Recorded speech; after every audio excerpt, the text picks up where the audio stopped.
Hi guys! So today, i-share ko sa inyo kung paano tayo mag-withdraw ng Pi token papunta sa ating GCash wallet.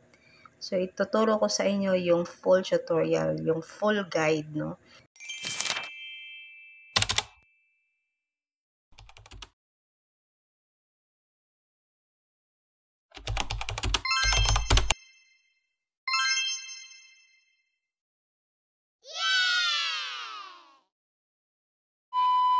So guys, pwede ka lang mag-withdraw ng Pi token kapag yung iyong na-mine na Pi token is pumasok na dito sa ating Pi browser wallet. So ito, ayan, yan po yung ating wallet. So before ka po makapasok sa mismong loob ng wallet mo, so dapat i-enter natin dito yung ating 24-word passphrase. So make sure guys na na-save ninyo yung inyong 24-word passphrase. Kasi kapag nakalimutan nyo yun, hindi na talaga kayo makakapasok sa wallet na ginawa nyo, no? So, hindi nyo na makukuha yung Pi token na nasa loob na ng inyong Pi wallet. Kasi, hindi na ninyo mabubuksan. Wala ng passphrase, okay? So, ilalagay ko lang saglit lahat ng aking 24-word passphrase para makapag-unlock tayo. Okay, so andito na tayo guys sa aking wallet. Ito po yung current earnings ko sa Pi, no? Ito yung aking Pi token. Actually, nakapag-payout na rin ako once last week. So, nag-payout ako ng 15 Pi token. So, tinry ko lang yun kung talagang pwede na nga ba. And yes, pwede na talagang mag-withdraw. And today, magsasacrifice na naman ako ng amount of token para sa video na ito. Okay, so meron tayo ditong 262.19 Pi. Konting-konti na lang yung natitira. Kasi konti lang din naman talaga yung na-earn ko na Pi token sa pagmamine doon sa application. So, konti lang. So, dapat anuhin talaga natin to, no? Huwag natin basta-basta gastusin dahil baka tumaas yung price ng Pi token. But since gagawin nga po natin siya ng tutorial kung paano i-withdraw papunta sa GCash, so, magsasacrifice tayo ng counting amount of token. Okay, so meron tayong 262 token. So, tap lang po natin yung pay request. Ayan, tap natin to.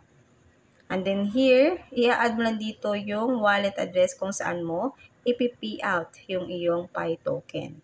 Alright guys, so yung gamit ko pala na exchanger is itong si OKX. Okay, so I don't know kung ano yung iba pang mga crypto exchanger kung saan available si Pi, pero ako gamit ko is OKX kasi mas gamay ko si OKX. Okay, so kung gusto nyo rin po na sa OKX nyo i-deposit yung inyong Pi, so i-click nyo na lang po yung link na nasa pin comment or dyan po sa ating description box para makapag-create na rin kayo ng account nyo dito sa OKX, and then i-verify nyo lang po. Sa pag-verify, kailangan nyo lang po ng isang valid ID and then face authentication. So, ganun lang, napakadali lang po mag-verify dito ng account sa OKX. So, make sure na verified account. And then, kapag verified account na, so, pwede ka nang mag-deposit. So, punta ka lang dito sa overview, tap mo lang yung profile mo, may kita mo yan, yung overview.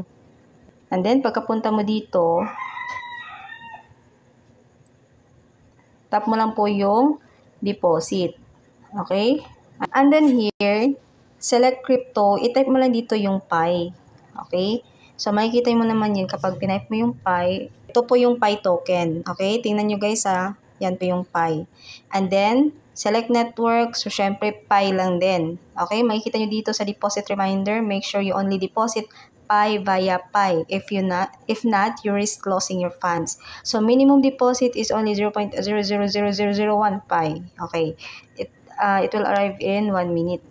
So, napakababa po ng minimum amount para makapag-deposit tayo dito ng Pi. Okay, so tandaan, select crypto, Pi, tapos select network, Pi. And then, ito po yung ating deposit address. Copy lang po natin to. And then, babalik na po tayo dun sa Pi wallet. Okay, so babalik na tayo dito sa ating Pi wallet. So, itatap mo lang itong manually add wallet address. Ayan. And then, dito mo ipipaste yung wallet address na kinapi mo dun sa OKX. Okay? So, ako kasi guys, nasave ko na yung aking wallet address dun sa OKX. Kaya, tap ko na lang to. Okay? And then, tap mo lang po yung and then, maglalagay ka dito sa taas ng amount. Okay? So, try natin ng 15 Pi. So, merong fee 0.01 Pi. And then, tap send. Okay, and then confirm. And then, ayan po yung makikita ninyo, transfer succeed. So, i-check na natin siya sa OKX kung dumating na ba. Okay, so, balik na tayo dito sa OKX and then check natin dito sa ating asset kung meron na tayong balance na Pi token. And here, as you can see, meron na nga po tayong 15 Pi token. Ayan sa gilid, no? Ayan, makikita nyo guys. So, yung value niya po sa USD is 26.24. So, yan po yung value ng 15 Pi token. So, ngayon, para mapalitan po natin yan into cash, so, kailangan muna natin siyang i-convert into USDT. Ngayon, iti-trade na po natin yung ating Pi token into USDT. So, tap na natin yung 3 lines sa taas, and then tap natin yung trade, and then spot. Okay? And then, hanapin nyo po dito yung Pi USDT. So, makikita nyo dyan guys, Pi USDT. So, kung hindi nyo mahanap, so tap nyo lang po yung search button or search box and then dito nyo po hanapin yung Pi USDT. Yan. So, lalabas po yan. Tap natin yan. And ito po yung current price ngayon ng isang Pi token, 1.75 USD. And then, yung gagawin natin is sell po natin siya. Tap sell. And then, ilalagay mo dito kung magkano yung amount of Pi. So, lahatin natin, 100%. And then, ito po yung amount kung magkano natin siya ibebenta. Okay? So, pwede nyo siyang palitan, depende sa inyo. So, anyway, tap na natin po yung sell Pi. And confirm. Okay. So, i-wait na lang natin na ma-sell na po yung ating Pi. So, mapalitan na po siya into USDT.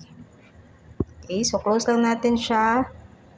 And then, balik tayo dito sa ating asset. Tap my asset. And as you can see here, yung ating Pi token is napalitan na po into USDT. So, meron na tayong 26.32 USDT. So, ngayon, kung gusto nyo na po yung i-withdraw papunta sa inyong GCash wallet, tap nyo lang po yung 3 lines, and then, tap nyo lang po yung buy crypto, and then P2P trading. So, dito guys, magsisell tayo. So, USDT, kasi nasa USDT yung ating pera. So, hanap lang po tayo dito kung kanino natin siya isi-sell. So, meron ako nakita dito guys, itong si Cheerful Trader. So, online siya ngayon and then may kita nyo GCash yung payment method. And then yung order limit guys is 59 pesos lang. So, pwede pala tayo dito. And then kung makikita nyo yung completion, medyo mataas naman, 99.76%. So, dito natin siya ibibenta. Tap natin yung sell. And then, talagay natin dito kung magkano yung amount na ibibenta natin. So, kung makikita nyo guys, sa zero yung funding account natin sa USDT. So, itap lang natin yung transfer. So, ngayon guys, dahil yung ating pera is nasa trading account natin, so, ililipat natin siya into funding, no? So, babalik rin natin to. So, dapat ganyan, trading to funding. Then, makikita nyo yung amount natin sa USDT. So, meron nakalagay dito na 26 USDT. So, yung ilalagay ko lang dito is 10. Yan lang yung ita-transfer ko dahil yan lang din yung i-withdraw natin papunta sa GCash. Then, transfer. Okay, so ayun nakapag-transfer na tayo. So, meron na tayong $10 na available balance sa USDT. So, yan yung isi-sell natin, 10 USD. Yan po yung equivalent value sa peso, 576.1. And then, tap lang natin yung sell USDT with 0 fees.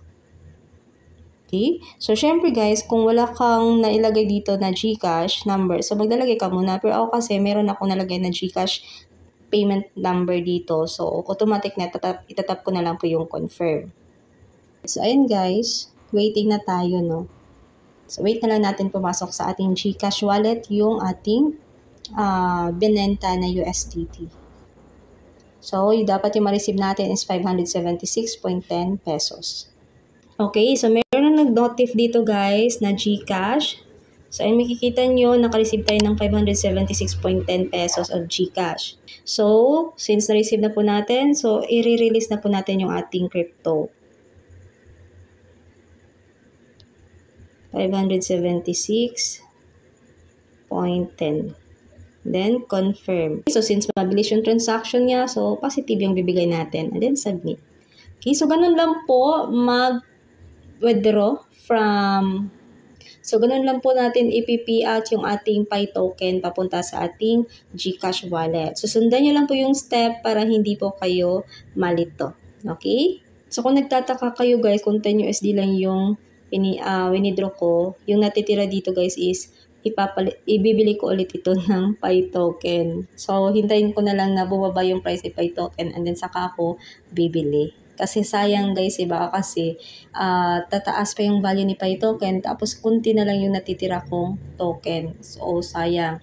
Kaya, ayun lang. I hope na may natutunan dito sa ating video and sana makatulong sa mga gusto mag-payout ng Pi token papunta sa GCash. And that's it for today. Thank you for watching.